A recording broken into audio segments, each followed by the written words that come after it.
Just now, the Trump administration has taken the boldest step yet in the fight against international cartels. For the first time in United States history, the United States has officially declared itself in an armed conflict, not with another nation, but with cartels pumping poison into our communities.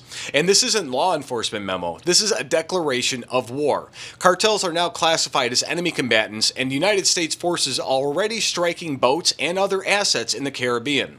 And Democrats are calling it reckless, but Republicans say that it is long overdue, especially me. I told you 100 times, this is my make or break. So, again, here's a question for you guys. Do you guys think the Trump decision will finally stop the poison crisis, or is this just the beginning of something much, much larger? Let me know your thoughts in the comments, and if you guys voted for this, give me a thumbs up or say you voted for it, or if you don't like it, tell us that too.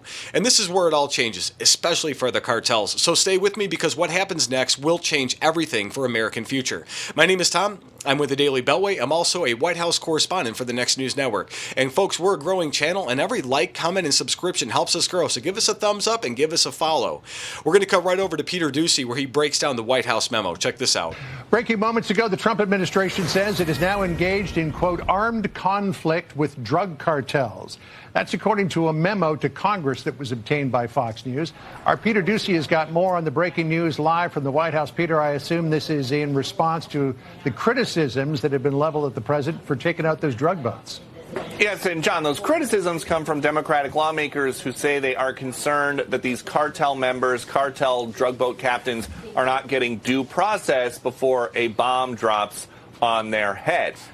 President Trump and his team do not seem moved one bit by that, and so they drafted this memo making this official to Congress. Part of it says, based upon the cumulative effects of these hostile acts against the citizens and interests of the United States and friendly foreign nations, the president is determined that the United States is in a non-international armed conflict with these designated terrorist organizations. The president directed the Department of War to conduct operations against them pursuant to the law of armed conflict. And the president just talked about this week. If you try to poison our people, we will blow you out of existence, because that's the only language they really understand. That's why you don't see any more boats on the ocean. You don't see any boats. Around Venezuela, there's nothing. And it's not just Venezuela. The president's team is putting out the word that cartels throughout the Caribbean are now on notice.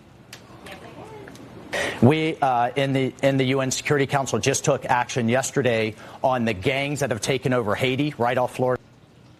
So in that report, Doocy explains how the Trump administration now views the cartel activity, smuggling the F word, the white powdery stuff, and other poisons as hostile acts against our republic. And the memo states clearly that the cumulative effects of these hostile acts justify America's position. We are now in a non-international armed conflict. That's a clear, very important point. And that means cartels are no longer treated like criminals. They're enemy combatants.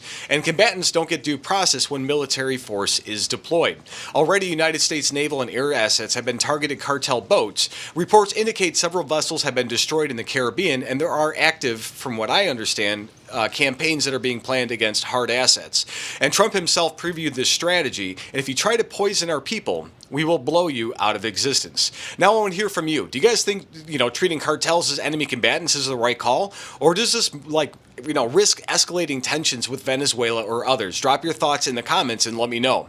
But I will say that the numbers are staggering. In 2024 alone, more than 100,000 Americans lost their lives to the OD, most of that from the powder stuff supplied by these cartels. And that's more than the entire Vietnam War in a single year. Think about that. And over the last 10 years, almost 1 million Americans, entire generations have been wiped out.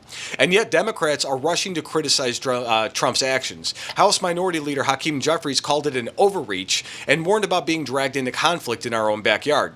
But Republicans like Marco Rubio say this is about protecting Americans, nothing more, nothing less. And I could not agree more. And here's the part that they never expected. The memo also cites the 2001 authorization for use of military force, the same authority used against al-Qaeda. And that means Trump is putting cartels in the same category as terrorists officially. So here's my last question for you. Do you think that Congress should formally back Trump on this? Or will Democrats try to tie his hands? So if you got value from this update, please tap subscribe. My opinion is next. Oh, I'm so excited about this. And Trump promised to take the fight to the cartels, and that's exactly what he's doing. By declaring them enemy combatants, he's drawing a line that no president before has ever had the balls or the courage, to do. This is about protecting American families, and too many parents have buried their children because of the poison that the cartel has been bringing across our border. And Trump, he's saying that that's enough. And critics are calling it reckless. But what's reckless is doing nothing while over 100,000 Americans, don't make it every year because of the stuff that they're bringing.